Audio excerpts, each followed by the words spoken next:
We interrupt our program to bring you this important message. You are listening to The Underground Marketing Conspiracy, a secret ritual where entrepreneurs acquire highly classified and confidential business knowledge that the top 1% of income earners don't want you to know. And now, your host, Maddie Milligan. What is up, my fellow conspirator and conspirators? Welcome to The Underground Marketing Conspiracy. Woo!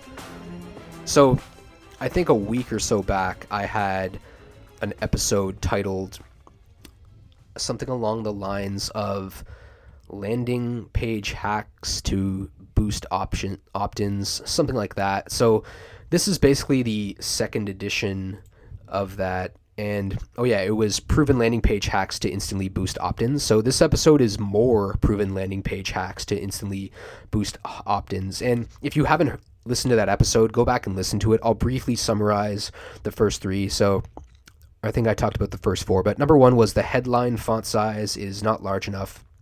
So that's the number one issue I saw.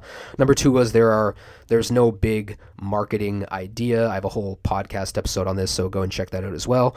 The call to action button doesn't stand out. And number four was the logo is way too big. So let's move on to number five. So this one is really inexcusable, especially if you're like me and you use ClickFunnels. If you're using something like Shopify or WordPress or Squarespace, you're going to have to get a developer that has some serious HTML, CSS, maybe even some JavaScript and Python skills.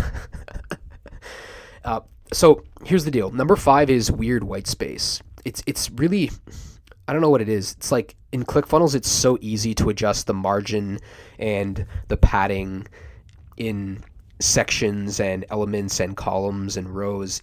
They've made it so easy for you to not make a mistake. And I love ClickFunnels too, because again, I'm not a coder. I don't know how to do that stuff. It would take me forever to do this manually with the code. So you can just go in and tweak that stuff, right? But I like to have it look very grid-like. And one course that I would recommend doing, which I've taken myself and I've had a 10-time ROI already on this course, is Catherine Jones's CF Design School. I've struggled for a long time with the padding and how to really get that, but she gives you an awesome add-on you can add on Chrome, and it's like a little ruler where you can adjust and really measure the size between different elements on other sites and then implement those, because spacing is one weird thing. I'm not just talking about the space between, I guess, sections, like whether it's a whole section like below each other, the above the fold content. I'm talking about the space between letters, between lines themselves with written content, the spacing in terms of margins from a left to a right side image on desktop, as well as just the layout as well, making sure there's consistent spacing and padding and margins between all of the different elements on that web page, right? When you structure the information in this way, the benefit is that everything looks more uniform when it has those grid-like sections. But at the same time, you're really structuring the information so that it's easier for people to read on the page, and so that the information has a clear flow, right? This way, again, you're making it easy for people to just read your stuff. And again, I still feel that copy is more important than design. I'm not going to lie. Like, I think design is super important once you have a good offer and you understand the avatar. But again, design is not, it's one of the later on steps, as I've talked about before. But the benefit of having this is you're just making it easier for people to read your stuff. If you're using a very difficult to read font and maybe it's too small or it's too big, it's hard on people's eyes, right? And they get eye fatigue, so they stop reading. There's even sites as well that allow you to create wireframes to understand the spacing as well. There's a website, I think it's called Platforma. You can buy wireframe kits from there, and it really just allows you to sketch out a very highly organized layout of what your landing page, and even then all your funnel pages are going to look out beforehand, right? One thing though is that in ClickFunnels, because I've been building one of my sites recently, or I've been redoing MaddieMilligan.com for my application funnel, and I wanted to have this as featured in section where it shows different sites where I've been mentioned before, where I have a profile. And that's a quick authority hack, by the way, is that I tried to do one with 5 sections and it looked super weird. I couldn't figure out how to do the spacing. Someone was like, oh, use this code, and I used the code, and it looked okay.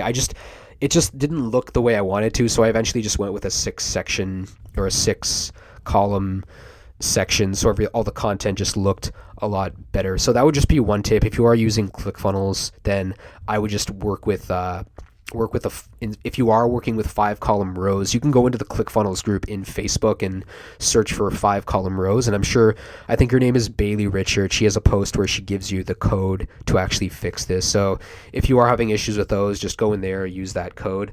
Otherwise, there's obviously tools like if you want to really understand the white space, as I said before, I'd recommend checking out CF Design School. I'd also recommend, I had Justin Searcy on here, so I would recommend CF Stylebox as well.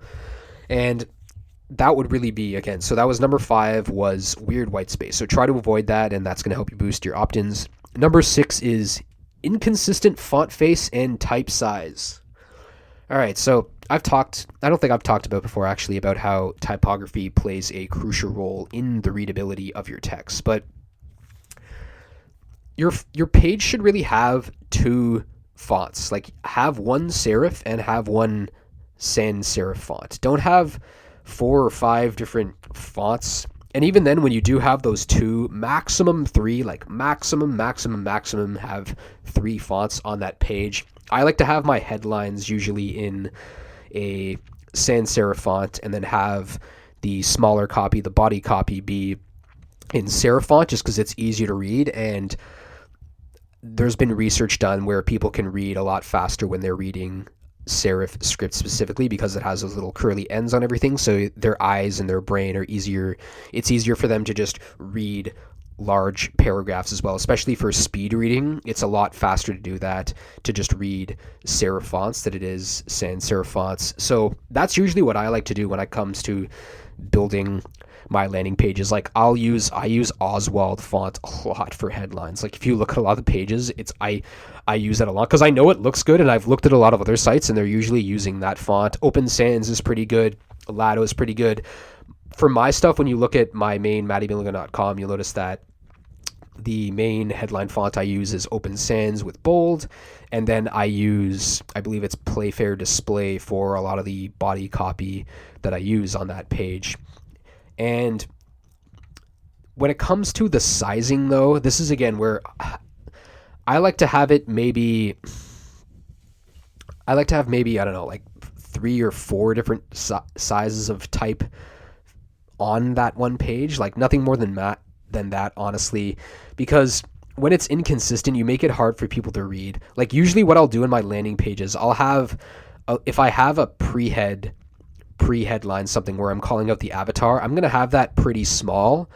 And then if I have another like sub pre-head, what I'm going to have for that, again, this is above the main headline, it might be a little bit bigger than that first one. If I don't have that, then I'm just going to go straight to the headline, which is the biggest font I'm going to have on the page, so the eyes are drawn to that. Second biggest thing is going to be the sub-headline. This way people see that headline, they're getting an idea of the big idea first of all, and that's going to really get their attention and allow them to read more. So that's what I like to do with my stuff. Again, the headline should be your biggest stuff. The eyes are naturally drawn to the biggest stuff. Our brains are programmed to read headlines and read them very quickly from left to right, generally speaking. So when you're doing this, make sure on your landing pages, again, you have consistent font face and type size. Super important. All right, let's move on to number 7. So this is more of an SEO thing that I've noticed, and when I used to review people's Shopify stores for e-commerce, I would always see this. They'd be like, why is my page loading so slowly? I've put it into Google PageSpeed and GTmetrix, and it's saying it's super small. And I'm like, all right, let me see your page. And then usually I'll see this massive image on there. And because file images and videos, they take up so much space, it's going to take a lot longer for those to load. So number one thing I would recommend is just use something like, I think it's, like Compress JPEG or CompressPNG.com or PNG. Anyways, just Google Compress JPEG, Compress PNG.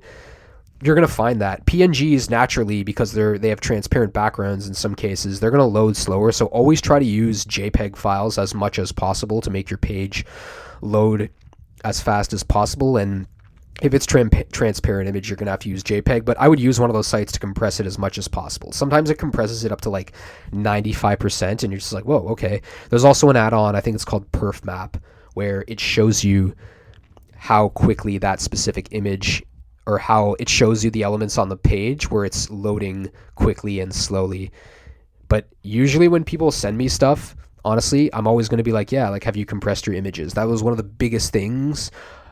I think the tool, it's called Tiny PNG actually, where it allows you to just do that. But if you're using PNGs, like that's super important, because PNGs naturally load very slowly. Same things with videos. If you have many videos on a page, it's going to cause that page to load slowly because it's uploading the preview of that video, whether it's YouTube or Vimeo or Wistia.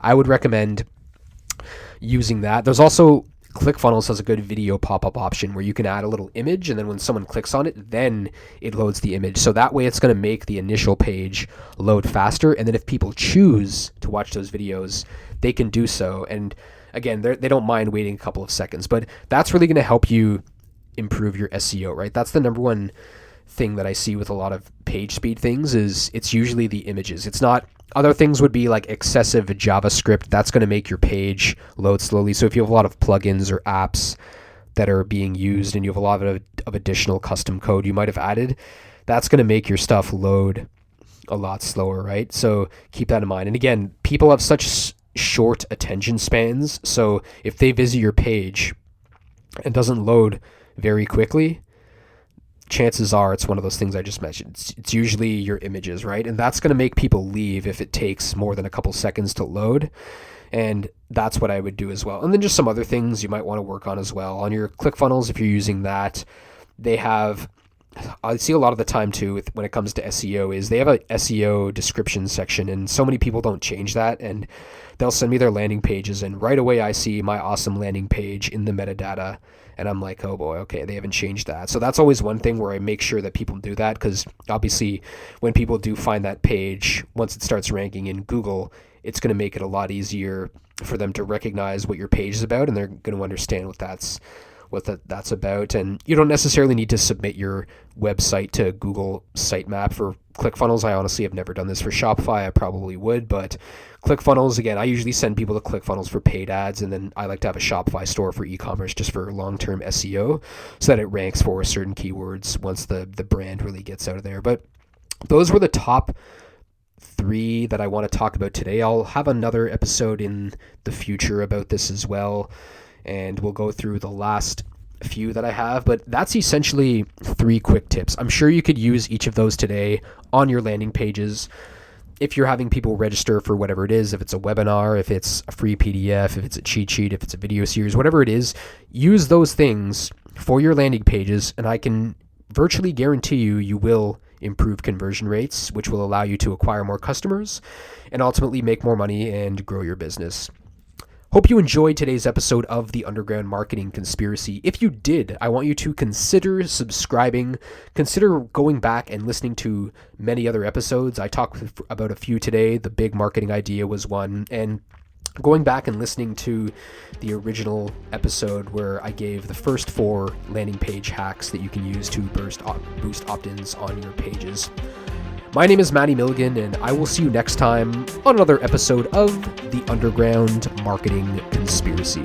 Woo!